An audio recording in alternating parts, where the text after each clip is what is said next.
दोस्तों, good afternoon. कैसे हो आप लोग? आई होप अच्छे होंगे, मस्त होंगे, स्वस्थ होंगे और अपने काम में व्यस्त होंगे। तो मेरे ब्लॉग की शुरुआत आज हो रही है दिन के 3 बजे से और हम जा रहे हैं भागवत सुनने। जैसे कि आपको पता ही है, सावन के महीने में कथाएं होती हैं, भागवत होता है। सावन तो ख़त्म हो चुका है, आज लास्ट है, तो फिर भी शुरू हो रखा है तो ख़त्म होना ही है उसने। तो हमारे यहाँ भागवत चल रहा है, देवी भागवत। जैसे आपने अभी कुछ दिन पहले मेरे ब्लॉग में देखा होगा, वो था शिव पुराण, और आज है देवी भागवत। तो माता का भागवत चल रहा है और आज हम जा रहे हैं भागवत सुनने। तो बहुत ही सुंदर व्यू है, बहुत जंगल के बीच में मंदिर है। जाते जाते आपको दिखाते जाएंगे कि हम कहाँ से जा रहे हैं और कैसे, कहाँ, किस लोकेशन में हमारा मंदिर है। तो चलते हैं भागवत में और आपको भी सुनाते हैं भागवत। और आज ये हैं भागवत सुनने के साथी मेरे, और हम जा रहे हैं भागवत सुनने। सब लाल लाल हो रखे। आज दुर्गा माता इन सब पे आने वाली है। मेरे पे तो सबसे पहले आएगी वो वाली, हाँ, असली वाली दुर्गा माता। और ये है रोड, ये मोटा आदमी मैंने खाना दे रहे, सांस चढ़ दे एकदम से। हाँ, और हम पहुंच चुके हैं मंदिर में। अभी हमें कार मिल गई थी तो हम लिफ्ट लेके आए और ये मंदिर में पहुंच गए, और लोगों से भी सबसे जल्दी।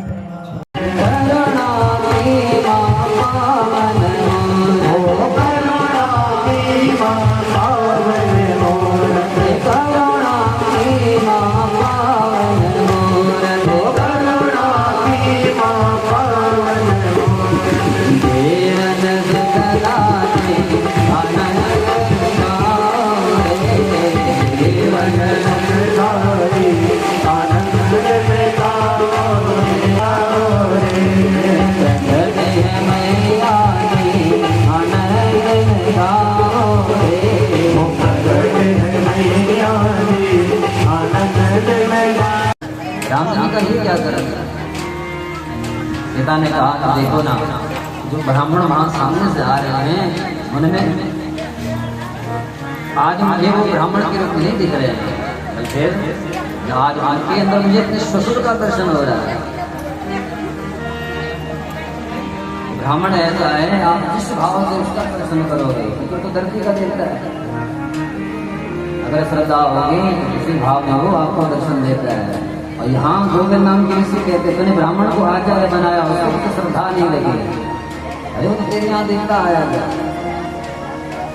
धरती का वो देवता, तूने अपने घर में उसको बुलाया, उसको मूर्ख कहते करता है। तूने उसके अंदर उस देवता का दर्शन नहीं किया, तूने उसको देवता नहीं माना है, इसलिए तेरे उन कर्मों का फल है।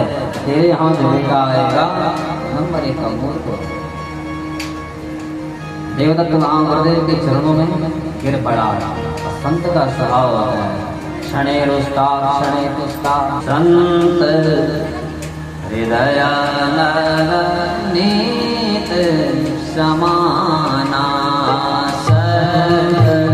हृदय अपने पीछे लगा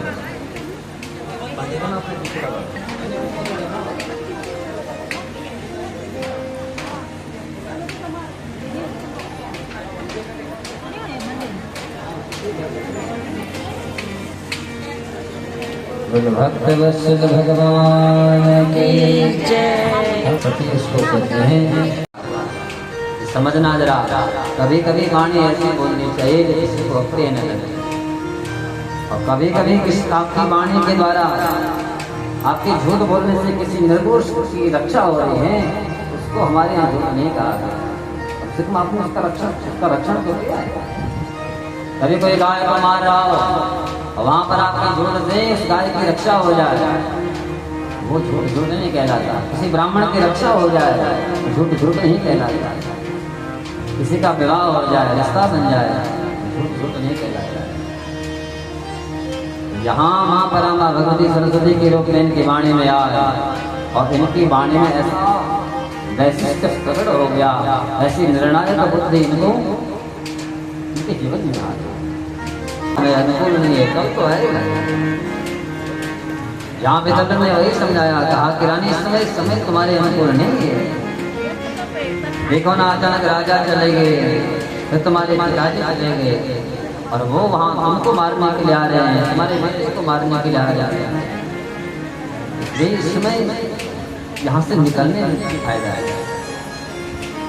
लेकिन तुमको धैर्य धारण करके रखना है। और आज भी जो तुमसे आज हमने छीन लिया है दोबारा तुम्हारे पास में आएगा, उसके लिए इंतजार करना है। दूसरा है धर्म। विपत्ति काल में धर्म को नहीं जोड़ना है। हमारे अंदर भाव आता है जब काम बनते हैं तो खूब हम भक्ति करते हैं, और काम नहीं बनते हैं तो तब लगता है ये भगवान भगवान कुछ नहीं होता। ये मंदिर मंदिर ये कहानी क्या है,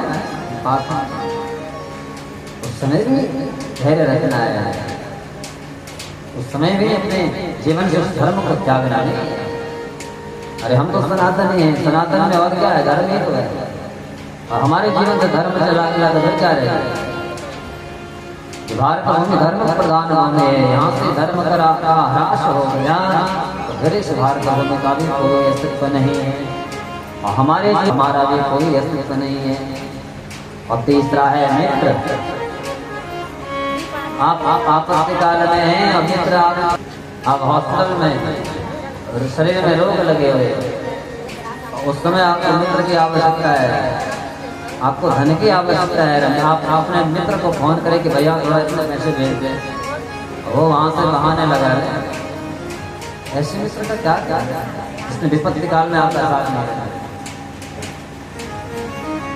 चौथा है नारी। आप आपत्ति काल में आपके पास धन नहीं है, वैभव नहीं है, नौकरी छोटी हुई है, उसमें पत्नी आपको छोड़ी। जब मंत्रों को पढ़ना प्रारंभ किया तो दंतावली टूटने के कारण उनके मुख से जो शब्द निकले हैं, जो मंत्र निकले हैं, वो पूरा सुनाई नहीं दिया देवदत्त नाम के ब्राह्मण। तो उसको बड़ा कोप आया और उसने वहाँ संत को खूब गाया। संत को मूर्ख कहता है, उन ब्राह्मण को मूर्ख कहता है। गोविल नाम के जरिए हमें मूर्ख कहकर के पुकारता है। मूर्खो से मुनि मोक्षाद्य, मूर्खो से मुनि मोक्षाद्य सर्वंग स्तयावित, काम्या कर्मणि संजाते पुत्रार्थं यजदश्च मे। देवदत्त कहता है कि मैंने तो यहाँ संतान प्राप्त के लिए आपको बुलाया कि आप तो विद्वान हैं, लेकिन मुझे लगता है कि नहीं किसी मूर्ख को अपने घर में बुलाया जाए।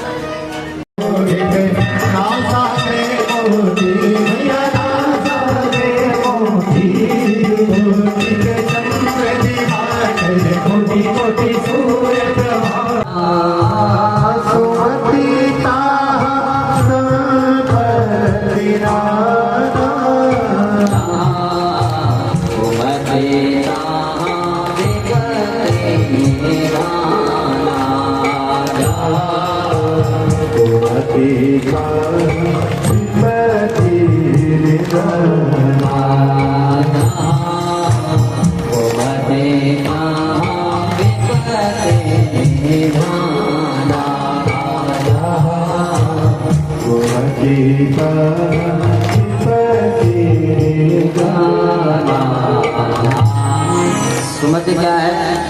सुमति है हमारी बुद्धि। बारिश में भीग भूग के इतने बुरी हालत हो गई कि रास्ते में कहीं दिखाने का कहीं कुछ का टाइम ही नहीं मिला। वहाँ के मंदिर का व्यू दिखाती, कुछ दिखाती, इतनी बारिश में हम भीगते हुए आए कि मोबाइल बाहर निकालने का हुआ ही नहीं। तो हम पहुँच गए हैं घर भागवत सुन के। तो इस ब्लॉग को यहीं एंड करते हैं। कल फिर जाना हमने भागवत सुनने, तो कल धूप रहेगी तो कल आपको पक्का वहाँ का व्यू दिखाएंगे।